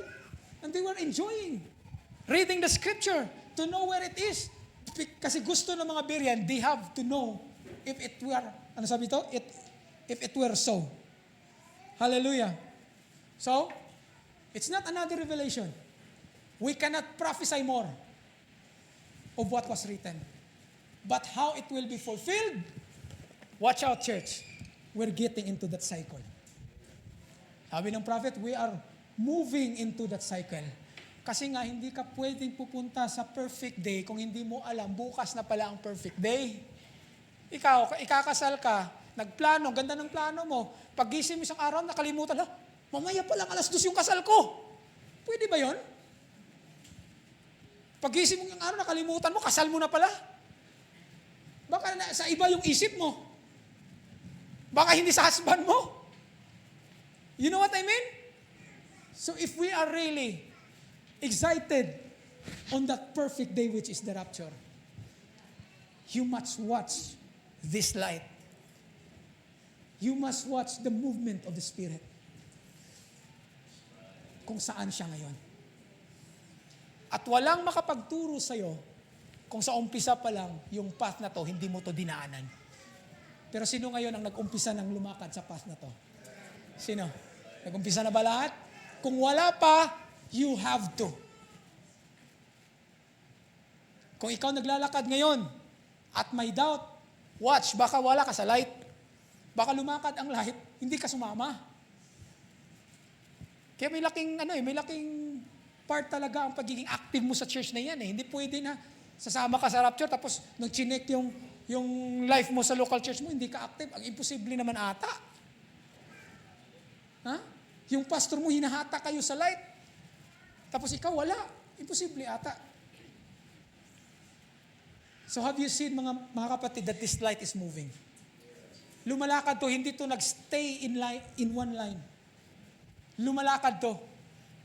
It was walking through those candlesticks. And we are now at the last age, which is the Laodicea. And anytime the Lord will come, again, always ko tinatanong, sino bang excited sa araw na yan? Lahat ng mga problema, wala na. Hindi mo sabihin, ay salamat yung utang ko, tapos na. Hindi, bayaran mo, habang wala pa, bayaran mo. Ang point ko, yung excitement mo, dahil alam mo, buhay ang Diyos na pinaglilingkuran mo. That this life is not, kagaya lang to, parang circle lang. Trabaho, sweldo, bayad, utang. Trabaho, sweldo, bayad, utang. Masaya ka nun? That life will not forever be. There is a life, salvation, at the end of this road na nilalakaran natin, mga kapatid. And just be sensitive enough, spiritually sensitive enough, where this light is right now. Tandaan nyo, the information is just here. That's why be sensitive always kung anong pinapangaral. Pinapangaral ng mga elders, ng pastor, you have to be sensitive on that things. Because yun yung mga bagay na hindi pag dito lang. It prepares you personally, spiritually, for that perfect day. So balikan natin ng scripture. I'm about to close. Last verse, 2 Peter 1:19. Ang sabi dito, we have also a more sure word of prophecy. Sino dito naniniwala that we have this sure word of prophecy? Sinabi na. Dahil sinabi, magkatotoo. And watch the information it unfold.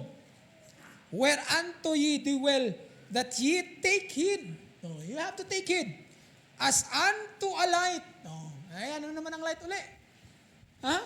In sure word of prophecy, it is a light that shineth in the dark place. Nung sinabi, a virgin shall conceive, dark yun para sa tao. Yung sinabihan ni Isaiah, a virgin shall conceive. Yung nakarinig, sabi niya, wala, baliw Isaiah, baliw. Dark pala sa kanila. Alam niyo kung bakit kung dark? Virgin. Mabuntis ang virgin. Di ba? It's against nature, it's against the knowledge of men. It's dark. But the information binigay, the true fulfillment, totoo pala. As unto a light that shineth in the dark place. Kaya yung Laodicea ngayon, it's dark. Akala nila, lahat nasa kanila na. Hindi na nila kailangan umalis pa.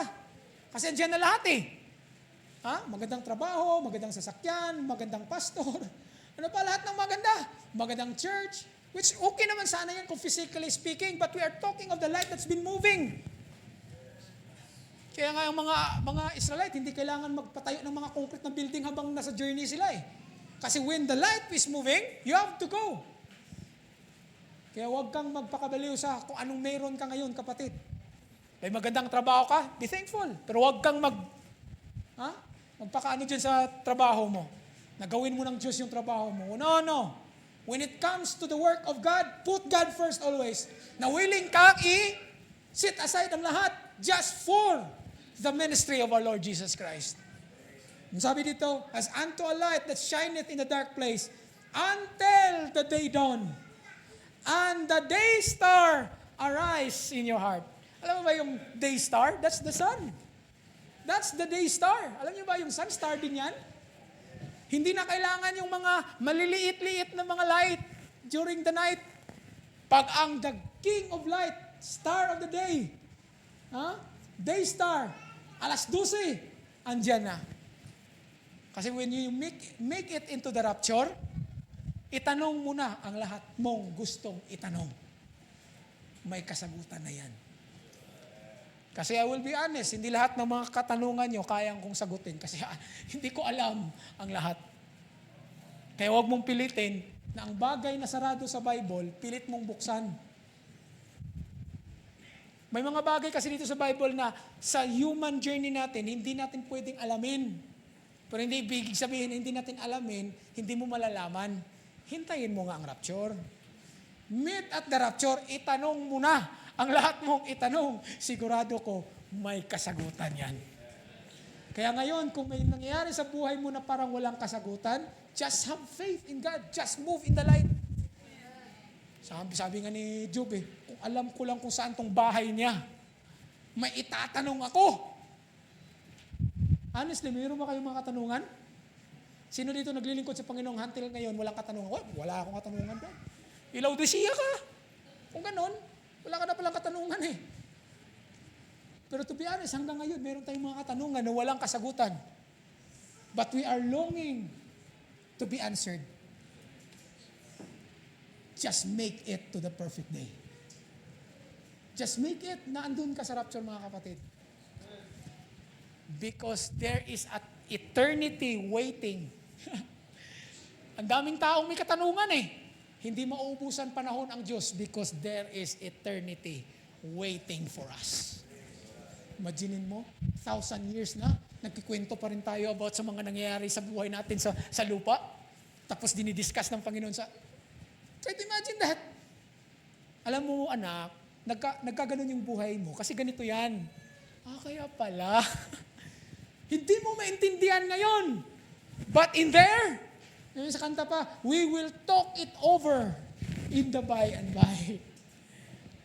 Just make sure ngayon, nakatayo ka kung saan ang ilaw, ang light of the day, andyan sa kagilitnaan natin. Hallelujah. Are you excited for that day, mga kapatid? Are you excited for that perfect day? Hallelujah. So I hope that this message, mga kapatid, it will not just, parang informative, no?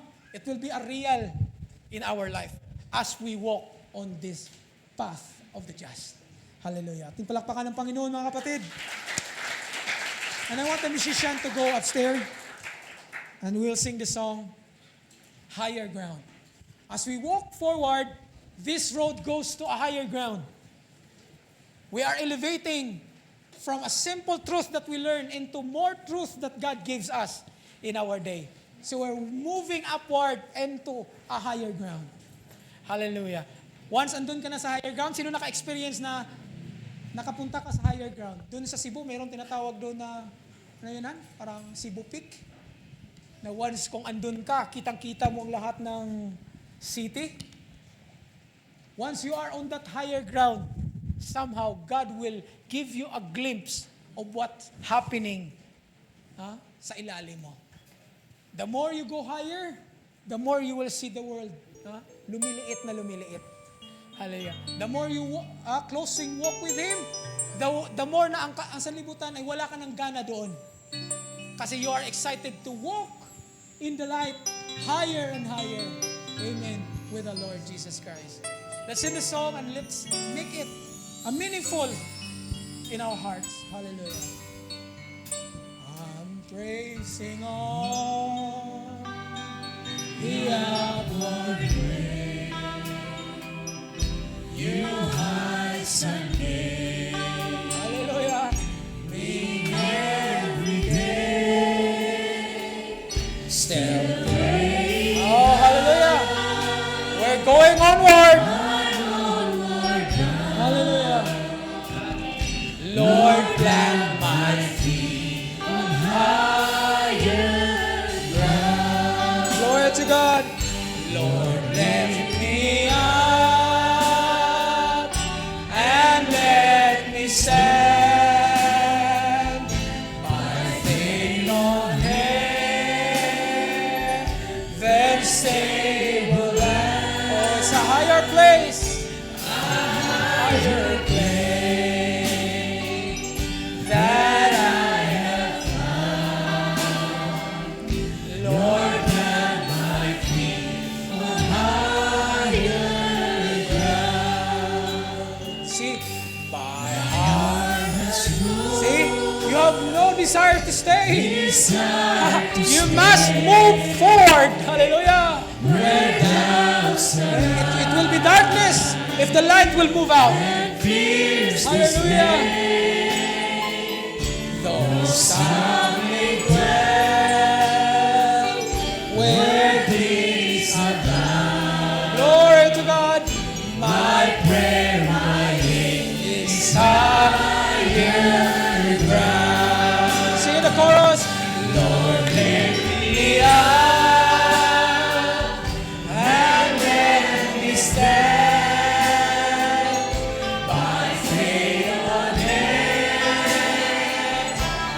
Stable land. Glory to God. Higher place that I have found. Lord, plant my feet on higher. Sing the chorus. I want to scale the atmosphere. I want to scale the atmosphere. Amen. That's the perfect day. Atmos high. Hallelujah. All glory bright, but still I pray till heaven I find. Glory, Lord, lead me on to higher ground. Glory to God. Lord, lift me up.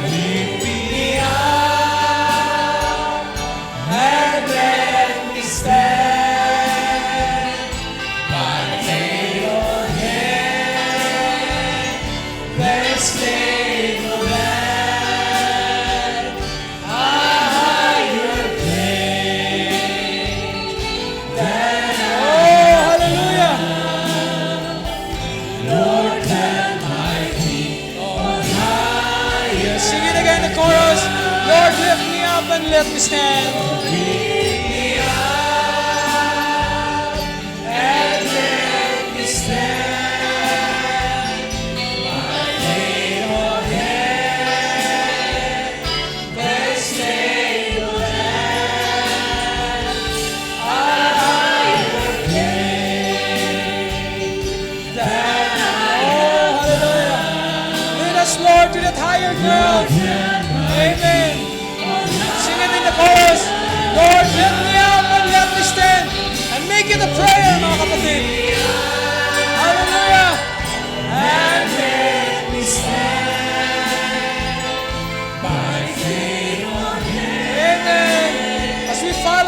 it, Lord. We know that you will meet us there at the end. A higher plane. Hallelujah.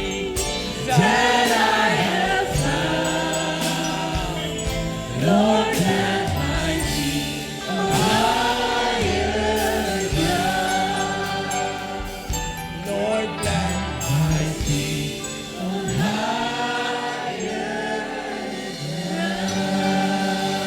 Hallelujah.